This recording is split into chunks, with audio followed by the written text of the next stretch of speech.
సభకు నమస్కారం అండి. ఈ రోజున నాకు చాలా ఆనందంగా ఉంది. ఎందుకంటే సనాతన ధర్మాన్ని అనుసరిస్తున్న వాళ్ళందరికీ ఈ రోజున చాలా శుభదినం. ఎందుకంటే ఈరోజు నాగపంచమి. నాగపంచమి సందర్భంగా మొదటి శ్రావణ శుక్రవారం సందర్భంగా ఆస్పిషియస్ డేగా భావిస్తూ new talent roar set production number 1 యొక్క రెండవ కార్యక్రమానికి ఇది ఇక్కడ చేసుకోవటం అనేది ఒక శుభదినంగా భావిస్తూ చేసుకోవటమే కాక మొదటి కార్యక్రమం అనేది మేము మా నందమూరి విశ్వవిఖ్యాత నటసార్వభౌమ నటరత్న పద్మశ్రీ నందమూరి తారక రామారావు గారి నటవారసులైన నటసింహం నందమూరి బాలకృష్ణ గారి జన్మదినం రోజున చేసుకోవడం జరిగింది. అది కూడా ఒక ఆస్పిషియస్ డే మాకు నందమూరి వంశ వీరాభిమానులందరికీ. అలాగే ఈ కార్యక్రమం కూడా ఘట్టమనేని మహేష్ బాబు గారి ప్రజెంట్ సూపర్ స్టార్గా భావిస్తున్న కీర్తించబడుతున్న ఘట్టమనేని మహేష్ బాబు గారి జన్మదిన రోజున జరుపుకోవడం కూడా నాకు పర్సనల్గా ఒక ఆనందదాయకమైన అంశం కింద భావిస్తున్నాను. అది ఎందుకంటే ఎలా అంటే నేను నందమూరి వంశ వీరాభిమానిగా అంటే రామారావు గారి అభిమానిగా మా గుడివాడలో అభిమాన సంఘం నడుపుతున్న సమయంలో కృష్ణ గారి అభిమానులతోనూ అక్కినేని నాగేశ్వర గారి అభిమానులతోనూ అలాగే శోభన్ బాబు గారి అభిమానులతో అందరితో ఆర్గ్యుమెంట్లు వాదోపవాదాలు తర్క వితర్కాలు చాలా చేసుకుంటూ ఉండేవాడిని. కానీ అందరూ సోదరులలాగా ఉండేవాళ్ళం. అదే కల్చరు నేను ఇక్కడ వచ్చిన తర్వాత ఏ హీరోతో చేసినా కూడా అందరు అభిమాన సంఘాల వాళ్ళు షూటింగ్లకు వస్తుండేవాళ్ళు. ఉదాహరణకి మహేష్ బాబుతో షూటింగ్ చేసినప్పుడు మహేష్ బాబు గారి అభిమాన సంఘాలలో వచ్చి నన్ను సోదరుడిగా భావించేవాళ్ళు. అలాగే నేను నాగార్జున గారితో షూటింగ్ చేస్తున్నప్పుడు నాగార్జున గారి అభిమాన సంఘం వాళ్ళు వచ్చి కూడా షూటింగ్లో నన్ను సోదరుడిగా భావించేవాళ్ళు. ఇంకా హరికృష్ణ గారితో చేస్తున్నప్పుడు బాలకృష్ణ గారితో చేస్తున్నప్పుడు మా నందమూరి వంశ వీరాభిమానులందరూ కూడా నన్ను చాలా సోదరుడిగా హక్కును చేర్చుకున్నారు. అలాగే నేను పవర్ స్టార్ మెగాస్టార్ మేనల్డ్ అయిన సాయిధరం తేజ్ చేసినప్పుడు కూడా వాళ్ళ అభిమానులు కూడా వచ్చి నన్ను అభిమాని కిందే సోదరుడి కింద అభిమాన కులం అనే ఒక సోదరుడి కింద నన్ను సోదరుడిగా భావించారు. సో అలా నన్ను భావించారు, అక్కడ కూడా అలా భావించారు. సినిమా ఫీల్డ్కి వచ్చి అసిస్టెంట్గా అసోసియేట్గా కో డైరెక్టర్గా నేను పనిచేస్తున్న రోజుల్లో వైజయంతి మూవీస్ అనే ఒక అద్భుతమైన సంస్థ, ఇప్పుడు కూడా అది అద్భుతమైన సంస్థ, ఎప్పటికీ అలాగే ఉంటుంది. మా నందమూరి తారక రామారావు గారు దానికి పేరు పెట్టారు. దానికి ఆ సంస్థ ఎప్పటికీ అలాగ విరాజిల్లుతూనే ఉంటుంది. ఆ సంస్థలో నేను అసోసియేట్గా కో డైరెక్టర్గా పనిచేస్తున్నప్పుడు అశ్విని దత్ గారు నాకు మాట ఇచ్చారు, దర్శకుడిగా నేను చేస్తాను చౌదరి అని. అందువలన అక్కడే ఉండిపోవటం జరిగింది. ఆయన ఒకానొక సందర్భంలో ఘట్టమనేని శివరామకృష్ణ గారు అంటే కృష్ణ గారి దగ్గర నా ప్రస్తావన తీసుకొస్తే దర్శకుడు చేద్దాం అనుకుంటున్నానని ప్రస్తావన తీసుకొచ్చినప్పుడు కృష్ణ గారు సరే ఇచ్చేద్దాం అన్నారు.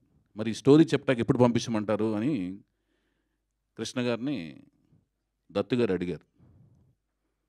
ఎందుకు మన రాఘవేంద్రరావు దగ్గర చేస్తున్నానని చెప్పావు కదా, స్టోరీ చెప్పడం ఎందుకు అవసరం లేదు, మీరు ప్రకటన ఇచ్చేసుకోండి, ఎవరు హీరోయిన్ అనుకుంటున్నారు అని అన్నారు.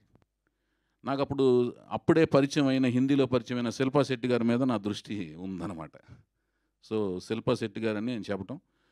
సో అప్పటి బిఏ రాజు గారు ఈ కృష్ణ గారి అభిమాన సంఘంలో సూపర్ హిట్ మ్యాగజైన్ రన్ చేస్తుండగా ఆ సూపర్ హిట్ మ్యాగజైన్లో ఫస్ట్ న్యూస్ లాగా వచ్చిందనమాట. వైవిఎస్ చౌదరి దర్శకత్వంలో వైజయంతి మూవీస్ బ్యానర్ మీద కృష్ణ గారు హీరోగా, శిల్పా శెట్టి హీరోయిన్లుగా, వైవిఎస్ చౌదరి దర్శకత్వంలో అని నా మొట్టమొదటి ప్రకటన వచ్చింది. మొట్టమొదటి దర్శకత్వం అనే ప్రకటన వచ్చింది. సో అలాగా ఆయన అంత ఈజీగా దర్శకత్వం అనేది నాకు అవకాశం ఇస్తానని రాఘవేంద్రరావు గారి దగ్గర చేస్తున్నాడు కదా అవకాశం అనేది. అంతే ఈజీగా నేను డైరెక్టర్ అయిన తర్వాత శ్రీ సీతారాముల కళ్యాణం చూస్తున్నారండి, సీతారామరాజు సినిమాలు అయిన తర్వాత మహేష్ బాబు రాజకుమారుడు షూటింగ్ జరుగుతుండగా నేను 'యువరాజు' కథను కూడా ఒక 2, 3 నిమిషాలు చెప్పాల్సొచ్చింది. మొదటి సినిమా ఆయనది రిలీజ్ కాలేదు. గుడివాడలో నేను అభిమాన సంఘంలో తిరుగుతున్నప్పుడు అభిమానులతో పాటు, కృష్ణ గారి అభిమానులతో పాటు మహేష్ బాబు సినిమాలను చూశాను. నాకు కృష్ణ గారు వీళ్ళందరూ మీరు రామారావు గారి అభిమానులు కాబట్టి వాళ్ళంటే పడేది కాదు గానీ, మహేష్ బాబు అంటే ఎందుకో చైల్డ్ ఆర్టిస్ట్‌గా ఉన్న కాడి నుంచి చాలా ఇష్టం అనమాట. ఆ ఇష్టం అనేది అనుకోకుండా ఆయనకే కథ చెప్పాల్సిన పరిస్థితి వచ్చినప్పుడు, ఆ 10 నిమిషాలు, 5 నిమిషాల్లో 'యువరాజు' కథని చెప్పడం జరిగింది. చాలా సెన్సిటివ్ ఎలిమెంట్ ఆ కథ అలాగే.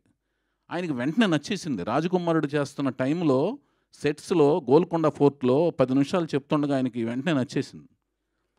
నచ్చేసి ఆయన అన్నారు, ఆయన దగ్గర అప్పటికి కృష్ణ గారి దగ్గర ఓ 10, 12 మంది ప్రొడ్యూసర్లు వెయిట్ చేస్తున్న టైంలో ఆయనకి కథ నచ్చేసి, "ఏవండీ మీరు మంచి ప్రొడ్యూసర్‌ని తీసుకురండి. ఇయన్నీ పట్టించుకోవద్దు. 10, 12 మంది వెయిట్ చేస్తున్నారని. మీరు ఒక ప్రొడ్యూసర్‌ని తెచ్చుకుంటే, నేను రెండవ సినిమా కింద ఈ సినిమా చేస్తున్నాను" అని మాటిచ్చారండి. నా మొదటి సినిమా, రెండవ సినిమా చూడకుండా. అది ఆయన నా మీద ఉంచిన నమ్మకం అనమాట.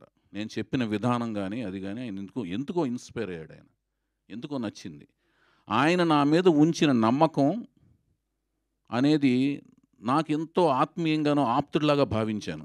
అదే ఆత్మీయత, ఆప్తుడుగా నన్ను భావించిన ఆ అనుబంధం అదంతా కూడా సినిమా త్రూఅవుట్, 'యువరాజు' త్రూఅవుట్ నేను అది కొనసాగింది. తర్వాత కూడా కొనసాగింది. 'యువరాజు' దరిమిలా జరుగుతున్న చర్చలు, వాదోపవాదాలు సినిమా నిర్మాణ కార్యక్రమాల్లో జరుగుతున్నప్పుడు ఆయన మరీ పట్టుబట్టి, "మీరు సొంతంగా నిర్మాణ సంస్థ పెట్టండి. ఎందుకు ఈ చర్చలు, గిర్చలు. మీరు నిర్మాణ సంస్థ పెడితే నేను కథానాయకుడిగా ఉండి సినిమా చేస్తానంటే", ఆయన చెప్పిన మీదటే నేను 'బొమ్మరిల్లు' అనే సంస్థ పెడతాం జరిగింది. ఆయన ఇంకా నాకిష్టం లేదు యాక్చువల్‌గా నిర్మాతను అవ్వటం అనేది. ఆయన 2, 3 సార్లు పోరిన తర్వాత నేనెళ్ళి బలవంతంగా, ఎందుకంటే అతి కఠినమైన చర్య అనమాట నిర్మాత అవ్వటం అనేది. ఎళ్ళి నిర్మాతగా అవ్వటం జరిగింది. 'బొమ్మరిల్లు' అనే సంస్థ. బొమ్మలు తయారు చేసే ఇల్లు బొమ్మరిల్లు. బొమ్మ అంటే సామాన్య మానవుడి భాషలో ఎన్టీఓడు బొమ్మ చూశాను, ఏఎన్ఆర్ బొమ్మ చూశాను అనేవాళ్ళు ఒకప్పటి రోజుల్లో. అందుకని బొమ్మలు తయారు చేసే ఇల్లు బొమ్మరిల్లు అనే ఒక అర్థవంతమైన పేరుతో 'బొమ్మరిల్లు' అనే నిర్మాణ సంస్థని స్థాపించడం జరిగింది. తర్వాత మహేష్ బాబు గారి సినిమాలు ఆయన చాలా బిజీగా ఉన్న టైంలో నేను 'లాహిర్ లాహిర్' చిత్రంతో ప్రారంభించిన వెంటనే, సినిమా రిలీజ్ అయిన వెంటనే ప్లాటినం డిస్క్ ఫంక్షన్ చేసి దాన్ని సినిమాని ఒక ప్రచారాన్ని ఊపందించుకునే కార్యక్రమం చేయాల్సి వచ్చినప్పుడు ఆయనే స్వచ్ఛందంగా వచ్చి జెమినీ టీవీకి ఫోన్ చేసి డెకరేషన్ అది చేయించి ప్లాటినం డిస్క్ ఫంక్షన్కి ఆయనే స్వయంగా వచ్చి 2 గంటల కార్యక్రమం చేసి నాకు వెన్నంటి ఉన్నారన్నమాట ఆయన. ఒక ఆప్తుడిలాగా, ఒక ఆత్మీయుడిలాగా. సో అదంతా నేను వైవిఎస్ చౌదరి అంటే స్నేహం, నమ్మకానికి ప్రతిఫలం, కృతజ్ఞత చూపించుకునే విధానం అన్నమాట.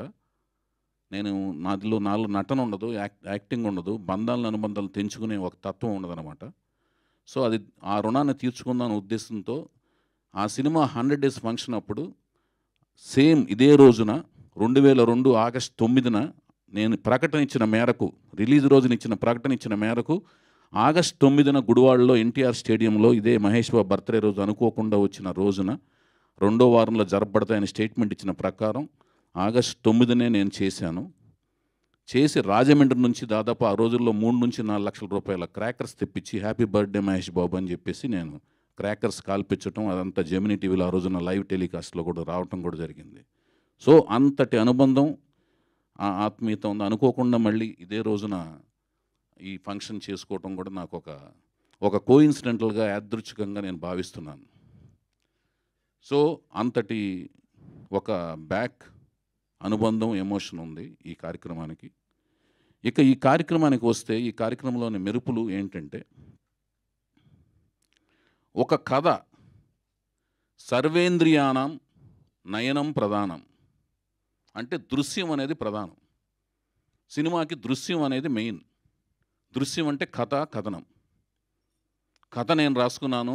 కథనం అనేది నా ఆలోచనలోంచి